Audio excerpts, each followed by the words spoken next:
Fokus kalau mau jualan jagung, fokus sama jagung. Jadi orang. Jadi sebenarnya banyak sekali peluang.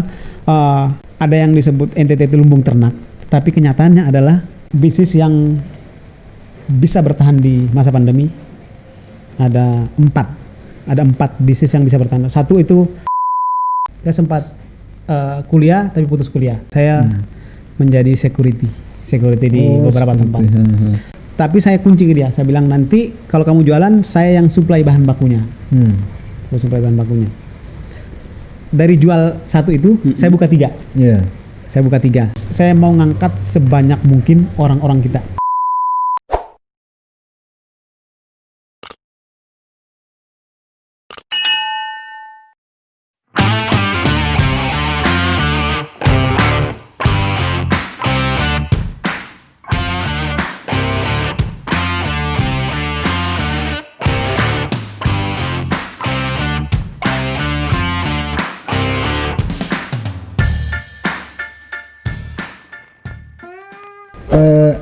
Suka dukanya apa sih Tata? Pasti ada dong suka dan duka dalam menjalani Tata dari nol menjadi sukses gitu. Tadi kan bicaranya enak semua ya. Iya. Jalurnya Pasti pas ada betul itu ya. Gitu ya. Susahnya banyak. Lebih banyak di cerita perjalanan itu lebih banyak susahnya daripada Sukanya. Banyak sekali. Ada Salah satu aja deh. Salah satu adalah ketika kalau orang-orang bisnis pasti ada supply barang, terus barang kadang kita cari susah. Kadang-kadang kita kesulitan untuk mendapatkan bahan baku. Bahan baku itu menjadi kesulitan terberat waktu itu.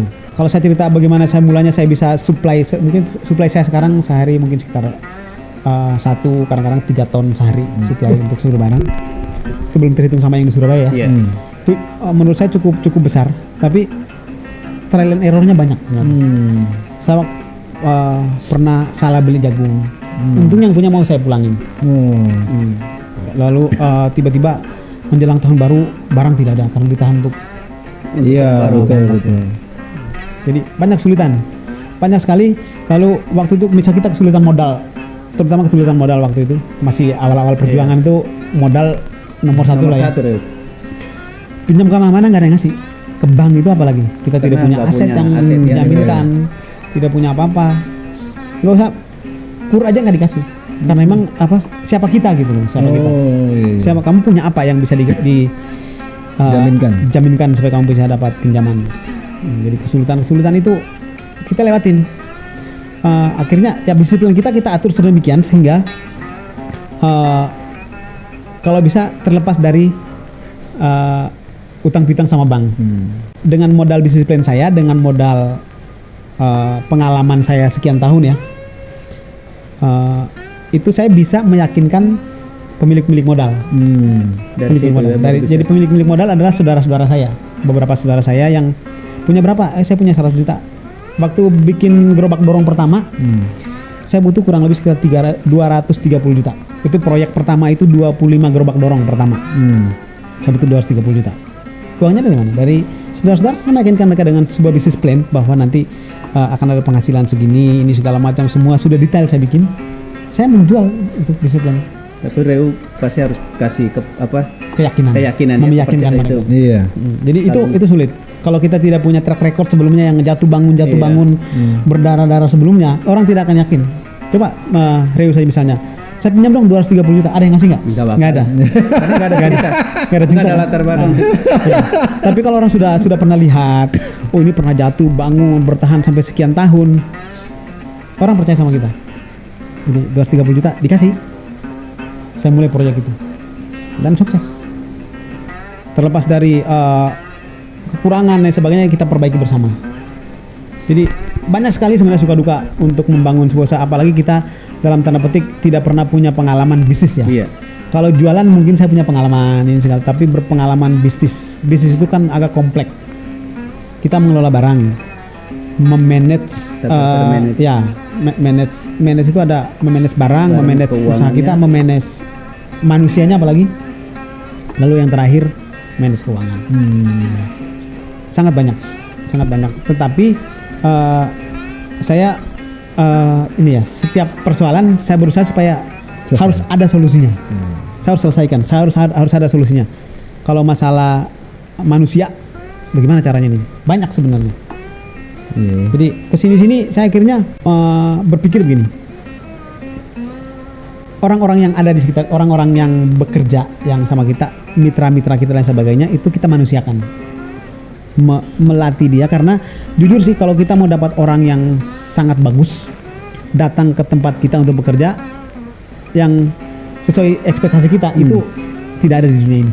Iya benar. Tidak ada. Nah, Karena semua orang seperti maju bisa apa enggak gitu. Ada orang keyakinan. beda-beda. Iya, beda-beda ini. Jadi kan. kita sama. punya ekspektasi ya, kita punya harapan bahwa standar saya, orang yang kerja di saya itu begini.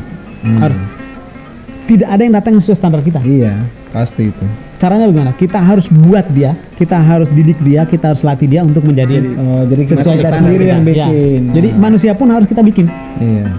Kita buat dia polis dia jadi bagus supaya dia bisa menjadi orang yang produktif. Ada banyak, suka dukanya itu banyak. Orang pergi meninggalkan usaha kita dan sebagainya.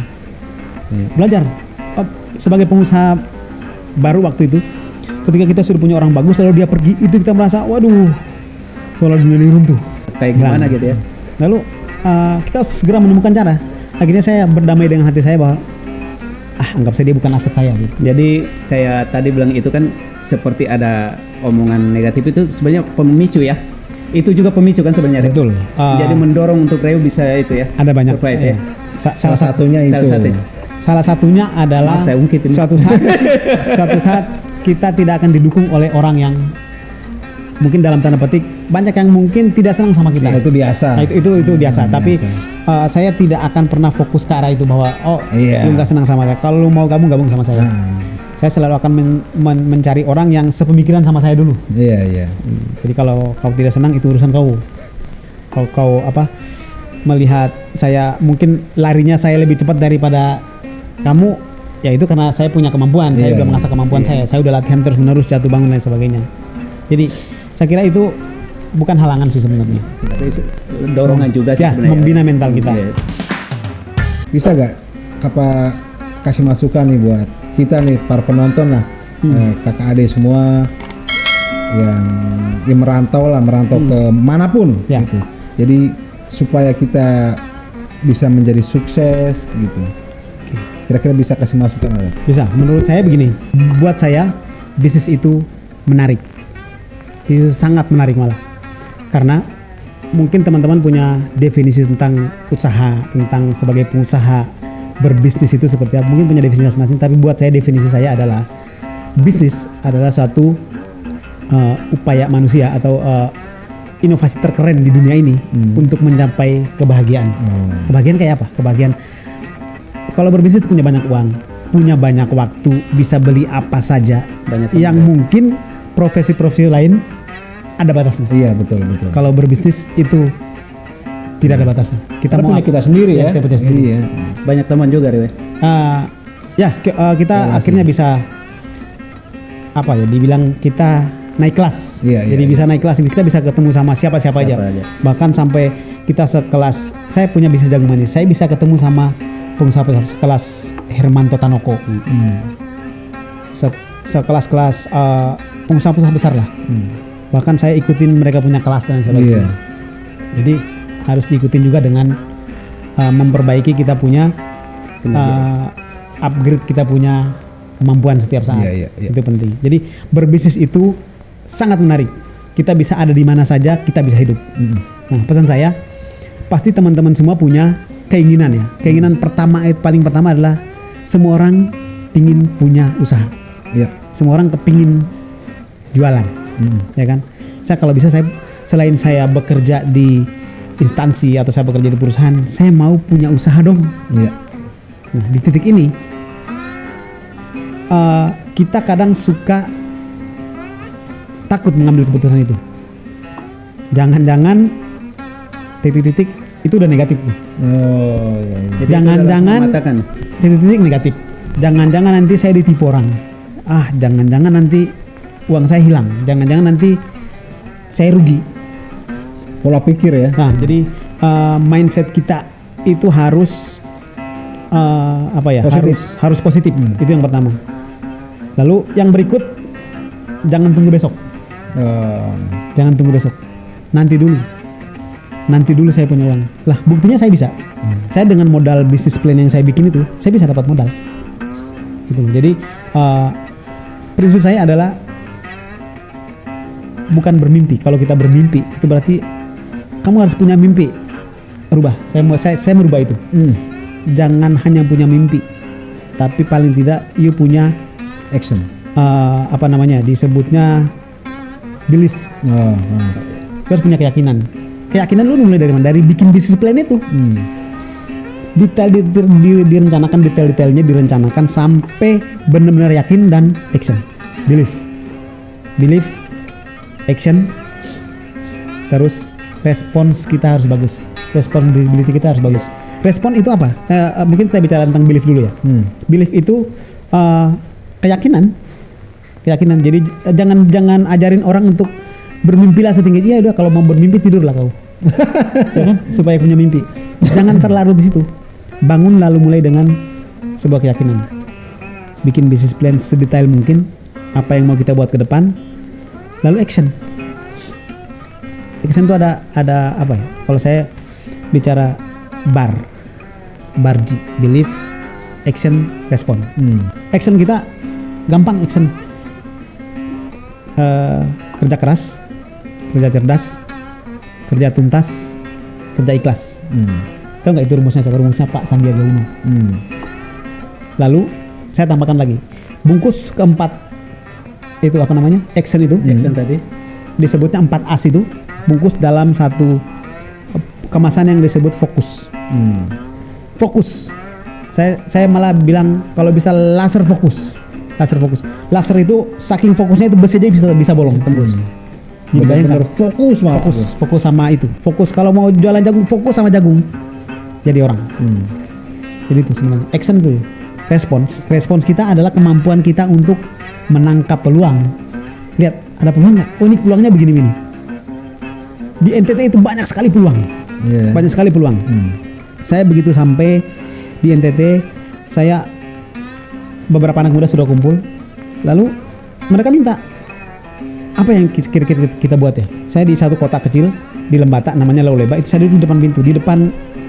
Di seberang jalan itu ada beberapa kandang babi. Ada yang di dalam kandang, ada yang diikat di bawah pohon bidara namanya. Saya tanya, itu kenapa diikat di situ? Oh ya, bikin kandang susah, bahan maner tapi bambu tidak ada. Kejauhan ambilnya. Kebanyakan yang itu mereka yang PNS dan lain sebagainya, mereka punya babi tapi tidak bisa bikin kandang karena bambunya tidak ada. Saya pergi lagi ke ATDI, saya bilang ke anak-anak, satu kelompok anak muda sudah kumpul, saya bilang, bisa nggak kalian setiap saat itu sediain bambu yang ikatannya ada 100 yang sudah diukur pas untuk kalau dipantek di itu jadi kandang babi itu. Kandang babi. Bagus. Sekarang ada satu kelompok yang khusus untuk sediain kandang bahan baku yang khusus bambu saja. Jadi satu ikat 100 ribu, isinya 100 biji, 100 belahan yang bahkan sudah dikasih tanda silang untuk dipanteknya. Orang bisa hidup dari situ. Jadi sebenarnya banyak sekali peluang. Ada yang disebut NTT itu lumbung ternak, tapi kenyataannya adalah orang NTT itu meskipun punya sapi sekian banyak, tapi hidupnya mohon maaf masih miskin-miskin juga.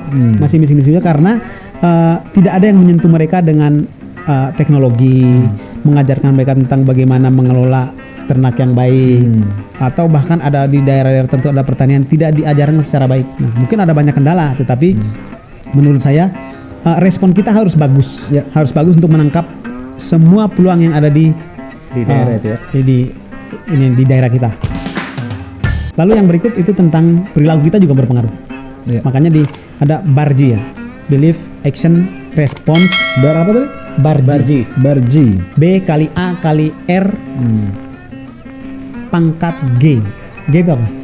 G itu God. Sedekat apa kita sama Tuhan. Kalau orang Islam, benar nggak kamu sholat 5 waktu? Kita sepakat ya BARG ya. B kali A kali R pangkat G. Kita sepakat aja nih dari 0 sampai 10. Kalau B kita 0 berarti jelek. Kalau B kita 10 berarti bagus ya. Bagus. 10 kali 10 kali 10 itu ada 1000. Value-nya 1000. Setiap orang sukses di dunia value-nya 1000. Kalau kita begitu dekat sama Tuhan ya, kedekatan kita sama Tuhan, atau sama sesama kita baik lain sebagainya, membangun relationship baik, itu bagian dari kedekatan kita sama Tuhan lah ya. Ji, pangkat 10 berapa itu? Kalau B kali 10 kali 10 kali 10 aja kan sudah baru 1000 ya. Iya. Coba dipangkat 10. Jangan pakai kalkulator karena pasti error. Itu nolnya ada 30 deh. Itu bukan uang, itu value. Jadi kalau bisnis kita bagus tapi kita dekat sama Tuhan, itu 1 terus nolnya ada 30. Namanya 1 nanomillion value kita. Bayangkan kalau value kita dihargai dengan 1 rupiah, kita punya segitu banyak kan? Ya, itu dasarnya ketika kita bisa dekat sama Tuhan. Nah, teman-teman kadang kita lupa terhadap kita punya aktivitas sebagai PNS. Lalu kita lupa sama tetangga sebelah kita. Ada orang susah di sebelah kita, lupa bantu. Lupa lagi kita membangun relasi dengan teman-teman kita. Say hello. Kadang kita lupa. Kalau itu bagian dari memperbaiki hubungan kita sama Tuhan. Apalagi sekarang masa pandemi, kita sudah jarang ke gereja. Memperbaiki. Tapi ganggu nggak tuh masa pandemi sekarang? Untuk usaha ya, untuk usaha ini jujur itu berpengaruh. Saya membuat sebuah analisa bahwa bisnis yang bisa bertahan di masa pandemi ada 4 bisnis yang bisa bertahan. 1 itu kesehatan. Kalau ada yang mau main di kesehatan itu bagus karena lagi masa pandemi. Yang kedua adalah home service itu jasa yang bisa mereka kerjakan ke rumah. Itu peluangnya itu bagus. Itu nomor 2. Yang nomor 3 adalah WFH. Jadi kalau kita punya pekerjaan, kita bisa bekerja dari rumah, yang bisa dikerjakan orang dari rumah, itu menjadi peluang.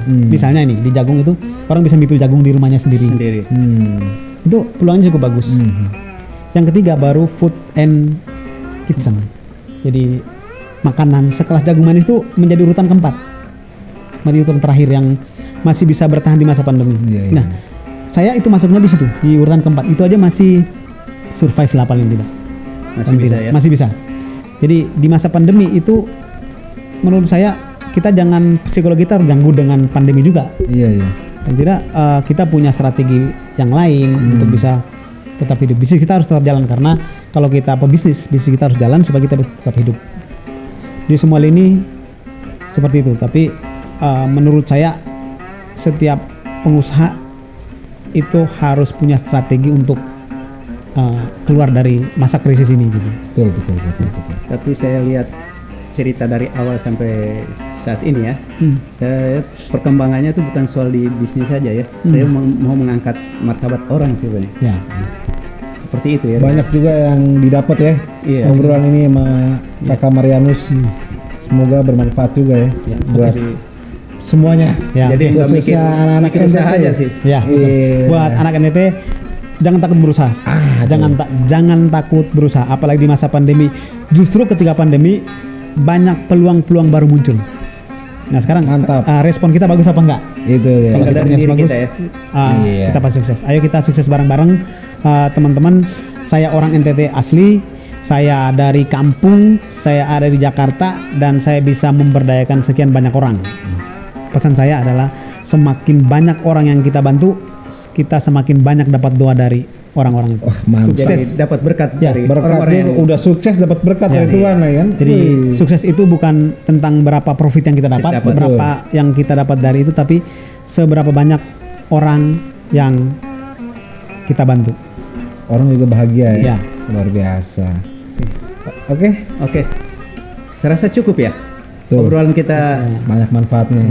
Ya, semoga Bapak, Ibu, Kakak, Ade, kita sebenarnya bincang-bincang santai, tapi cerita dari Reu Marianus ini sangat menarik ya. Alurnya membawa kita jadi kita jadi serius. Alurnya tuh jadi serius gitu loh. Jadi awalnya mau bincang-bincang santai, tapi ini sangat memang orang kan lihatnya kan langsung begitu kan. Kalau setelah dari awal dengan cerita gitu kan ya semuanya harus inspirasi. Ada proses butuh proses Reu, emang butuh proses. Nah itu proses itu harus Kakak Ade, Bapak Mak kita harus pelajari, mungkin salah satu inspirasi juga. apa yang kita bisa buat di masa pandemi ini ya. Betul. Nggak hanya yang masa pandemi. Iya. Di kemudian hari Kemudian juga. hari juga. Gitu. Maksudnya lagi gini kan, Iya. mumet kan di rumah aja nih, mau buat apa gitu kan?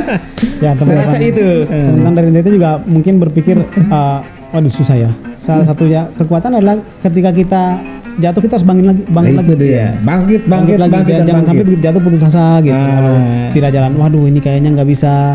Apalagi seperti itu ya. Nah, Apalagi gitu. bagian kita ya, Ya. jatuh ya botol aja udah. Itu dia itu. Jangan sampai. Kurang-kurangin nongkrong sama teman-teman yang buang-buang banyak waktu. Oh iya. Saya bahkan punya satu pesan ya, rencanakan semua kegiatan kita jam per jam.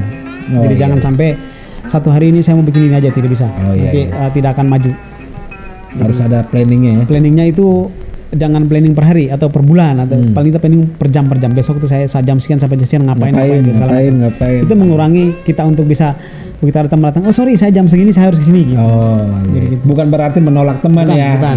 Bukan berarti gitu. Lama-lama kebentuk Iya. culture-nya bahwa oh ya memang kita pekerja keras. Ya.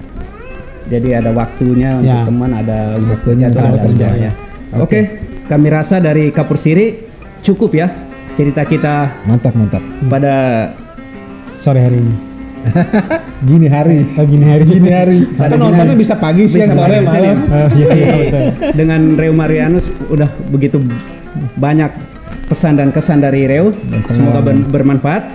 Jangan lupa subscribe, like, dan komen di channel Kapur Siri. Nantikan konten-konten kita selanjutnya dengan narasumber yang berbeda.